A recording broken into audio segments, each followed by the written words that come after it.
નમસ્કાર દર્શક મિત્રો, જનરપન ન્યૂઝમાં આપનું સ્વાગત છે। હું છું આપણો મિત્ર કંચન પરમાર। આવો સાંભળીએ આજના મુખ્ય સમાચાર। નગર પ્રાથમિક શિક્ષણ સમિતિ દ્વારા સંચાલિત બાળમેળા અને સયાજી કાર્નિવલનું આયોજન। બાળમેળા દરમિયાન સયાજી બાગમાં કેટલાક વાહનો ઘૂસી જતા અને આડેધડ પાર્કિંગ થતું હોવાનું ધ્યાનમાં આવ્યું। મ્યુનિસિપલ કમિશનર અરુણ મહેશ બાબુ સવારે 8 વાગ્યે સયાજી બાગ ગેટ પર પહોંચ્યા। ગેટ પર જાતે જ વાહનો અટકાવી તપાસ હાથ ધરી। કામ વગરના કોઈપણ વાહનને બાગમાં પ્રવેશ ન આપવા કડક આદેશ। સિક્યુરિટી સ્ટાફ અને હાજર એસઆરપી જવાનોને કડક સૂચનાઓ આપવામાં આવી। બાળમેળામાં આવનારા ચોક્કસ અધિકારી કે જવાબદાર વ્યક્તિને પાસ હોય તો જ વાહન સાથે પ્રવેશ આપવા આદેશ।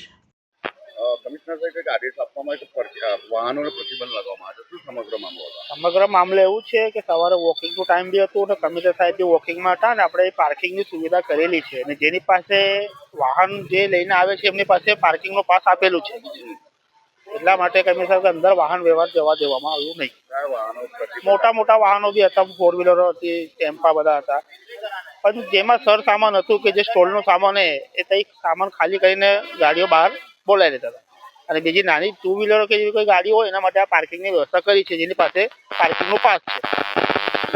અરુણ શાહ।